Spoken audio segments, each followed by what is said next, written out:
안녕하십니까. 자, 2025년 대왕중 2학기 중간고사 내신 설명회를 시작하도록 하겠습니다. 자, 내신 설명회는요, 이렇게 진행을 하도록 하겠습니다. 자, 궁금해 하시는 부분이 많으실 텐데, 일단 강사 소개 간단하게 드리고요. 그 다음에 수업이 어떤 일정에 따라서 진행이 되는지, 그리고 작년에 우리 학교, 대왕중학교에서는 어떤 식의 문제로 출제가 되었는지, 난이도 얘기도 좀 해드리고요. 2025년 올해가 좀 중요하죠. 올해는 어떤 방향으로 문제가 출제가 될지 간단하게 전망하고, 수업은 어떤 식으로 진행이 되고, 그 다음에 아이들이 받는 자료는 어떤 자료를 받는지, 요런 거에 대해서 크게 6가지 간단하게 설명해 드릴게요. 자, 먼저 저는 허성민이고요. 자, 2012년부터 강사 생활 시작했고요. 당연히 사범대학교 졸업했습니다. 국어교육과 전공이고요. 자, 2012년부터 15년까지는 윤진성 국어논술학원, 지금은 진희 국어논술학원이죠. 여기서 초등학교 6학년부터 시작해서 고등학교 1학년 예비 고1까지 수업을 진행했고요. 자, 그 다음에 2015년부터 지금 현재까지 김영중 국어논술학원에서 수업을 맡고 있습니다. 마찬가지로 중학교 1학년부터 고등학교 2학년까지 다양하게 많은 학생들 다양한 학년 다 가르쳐 봤기 때문에 어머님들이 특별히 고민하시는 이 선생님에게 맡겨도 될까, 전문적일까, 경력은 많을까, 커리어에 대한 건 걱정 안 하셔도 될 것 같아요. 자, 그 다음 대왕중학교 내신은요, 조금 일정이 짧습니다. 시험 일정이 조금 앞당겨져 있어가지고요. 자, 그래서 8월 31일 일요일 2시부터 첫 수업이 진행이 되고요. 자, 그 다음 같은 주에 이렇게 해가지고 9월 7일 일요일, 9월 14일 일요일 해서 총 3회에 걸쳐서 자, 수업을 진행하도록 하겠습니다. 아무래도 내신 기간이 조금 짧다 보니까 학교에서 나가는 진도량도 그렇게 많지 않을 것 같긴 하지만 실제로 진도가 조금 많게 되면 제가 좀 추가적인 수업을 통해서 아이들이 충분히 학습할 수 있도록 시간을 조금 배분해서 진행하도록 할게요. 그리고 최종적으로 진도가 모두 끝난 뒤에 시험 전날 직전 보강 수업이 있으니 이 직전 보강 수업은 반드시 참여해가지고 여기에서 비는 시간 동안에 벼백을 채울 수 있어야 할 것 같습니다. 그래서 다른 학교에 비해서 조금 짧아요. 지금 시험 일정이 빠른 편이라. 그래서 더더욱 신경을 써야 하는 학교라고 생각하시면 될 것 같고요. 자, 작년에 기출문제 어떻게 출제가 되었느냐, 한마디로 이야기하면 무난하게 출제되었다라고 보시면 될 것 같고요. 조금 주의해야 할 건 선생님의 문학작품 해석이 일반적인 참고서에 나와 있는 내용과 조금 다른 경우가 있어서 학교 선생님 필기가 조금 중요하다라고 보시면 될 것 같아요. 자, 왜냐면 문학작품이라는 건 해석에 조금 다양성이 열려져 있어서 이런 것들은 좀 주의를 해야 되는데요. 학습 목표와 핵심 내용 중심으로 출제한다라는 건 예측 가능한 범위에서 나온다라는 거예요. 특별한 거 없이. 그래서 예상 가능한 범위 안에서 문제가 출제가 되고요. 자, 문법도 시험 범위에 들어간 걸 봤더니 직관적으로 답이 나올 만한 무난한 문제들이 대부분을 차지하고 있습니다. 그래서 간단하게 이야기하면 전체적으로 문제들이 좀 단순하게 출제되는 경우가 많고요. 변별력을 가르는 난이도 조절을 위한 문제는 그렇게 많이 출제되진 않는다. 그래서 문제 난이도는 하와 상 이렇게 맞춰져 있고 비중은 하에 많이 맞춰져 있는 시험지다라고 보시면 될 것 같습니다. 자, 중간고사 때는 문학과 비문학 중심으로 어렵지 않게 출제가 됐지만 기말고사에는 문법이 들어가서 학생들의 개인차가 조금 있었다라고 보시면 될 것 같아요. 이 문법이 학생들 차가 좀 크기 때문에 꼼꼼하게 공부를 잘 해왔던 친구들, 국어학원을 다녔던 친구들은 무난하게 고득점을 받을 수 있는데, 자, 내신만 들었던 친구들은 조금 더 많이 노력을 해서 동기부여를 해주고 격려를 많이 해서 짧은 시간 안에 이걸 완성할 수 있는 저력이 필요할 것 같습니다. 자, 자습서와 학견 선생님 필기는 꼼꼼하게 정리해야 되겠죠. 왜냐면 아까 해석이 조금 다르게 나올 수도 있으니까요. 무난하게 고득점할 수 있는 시험지이기 때문에 크게 어려움 없이 수업을 잘 따라오게 되면 무난하게 90점 이상 나아가서 100점 가까이 받을 수 있는 학교라고 보면 되겠습니다.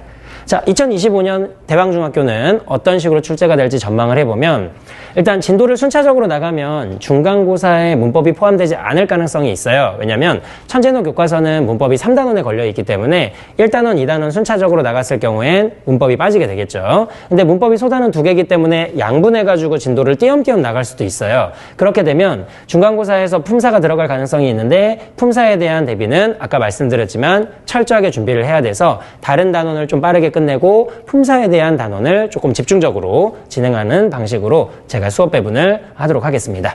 품사는 2023년, 2024년 기출문제들을 다 정리해놨고요. 그 정리한 거에 대한 답만 달아놓은 것이 아니라 저희들이 다 해설까지 맞춰서 달아놨기 때문에 대왕중뿐만 아니라 다른 주변 학교들의 어려운 문제, 쉬운 문제, 기출문제들을 충분히 연습할 수 있을 거예요. 자, 그리고 바뀐 교과서긴 하지만 이 문학작품 속에 딱지라는 작품은 이미 개정 전 교과서에도 실려 있었기 때문에 때문에 이것도 마찬가지로 충분히 기출문제 연습을 할 수 있을 겁니다. 같은 방식으로 저희가 해설까지 모두 달아놔서 학생들이 공부하기 편하게 자료를 만들어 놨어요.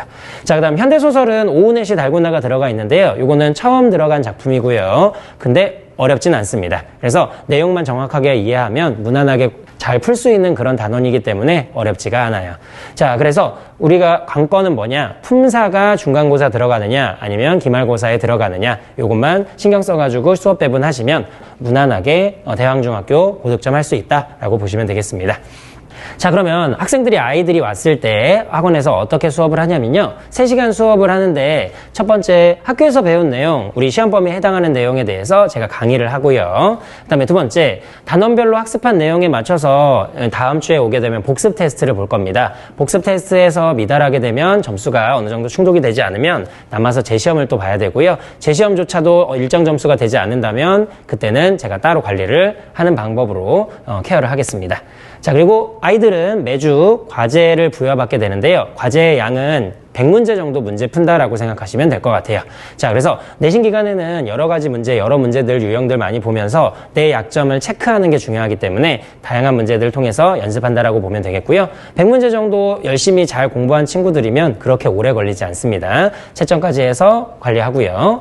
그 다음 우리 시험 범위 총정리하는 시간이 있을 텐데 지금 대왕중 같은 경우에는 3주차 진도라 3주 진행을 하기 때문에 총정리할 수 있는 시간이 생각보다는 조금 빠듯해요. 그래서 자, 요 총정리 시간은 어느 정도 맞춰가지고 마지막 진도랑 맞춰서 하고 그 다음에 제가 배분을 해가지고 추가적으로 더 필요한 공부가 필요한 부분에 대해서는 복습을 하도록 하겠습니다. 그리고 시험 전날 와가지고 직전보강 수업을 하게 되는데요. 이 직전보강 수업 때 다시 한번 시험에 반드시 나오는 것, 자, 중요한 경향, 품사에서 문제 푸는 요령, 이런 것들에 대해서 다시 한번 점검하고 그 다음에 체크하고 질문 받을 거예요. 자, 그 다음 학생들이 왔을 때 이제 자료는 뭘 받게 되냐면, 자, 이건 저희가 다 만든 자료인데요. 첫 번째로 우리가 수업을 나가기 때문에 수업 교재 자료를 하나 받을 거예요. 책을 한 권 받는 거고요. 이 책은 수업을 나가는 책이라고 보시면 됩니다. 그다음 두 번째, 내신 대비 문제집이라고 해서 이 문제집은 아까 집에서 공부해 오는 문제집입니다. 이 문제집에는 100문제 정도 한 단원에 들어가 있고요. 이 문제를 잘 풀어와야지만 이제 수업도 잘 들을 수 있고 그 다음에 복습 테스트도 무난하게 합격할 수 있을 거예요. 자, 세 번째는 복습 자료인데요. 이 복습 자료는 제가 학생들에게 자습서에 있는 내용 중에 반복되는 내용 이런 것들은 한번 줄이고요. 가장 중요하거나 핵심이 되는 내용을 간단하게 요약할 거예요. 20쪽, 30쪽 되는 자습서의 내용을 8쪽, 9쪽으로 간단하게 줄이기 때문에 아이들은 중간중간에 이 개념을 통해 해서 그 단원의 주요 내용을 편하게 확인할 수 있게 이런 형식으로 프린트로 배부를 하겠습니다. 그리고 매주 시험 본다고 얘기했죠. 복습 테스트 형식이니까요. 이렇게 자료를 매주 4개씩 받는다라고 생각하시면 되겠습니다. 자, 이렇게 해서 좀 알찬 구성 그리고 자료도 충분히 주고 아이들이 충분히 연습할 수 있게 부족하지 않게 열심히 준비할 테니까요. 자, 대왕중학교도 짧은 시간이지만 다른 학교보다 시간이 좀 내신 일정이 짧지만 요 3주간 열심히 잘 준비해서 좋은 점수 받을 수 있도록 최선을 다해서 노력하도록 하겠습니다. 네, 감사합니다.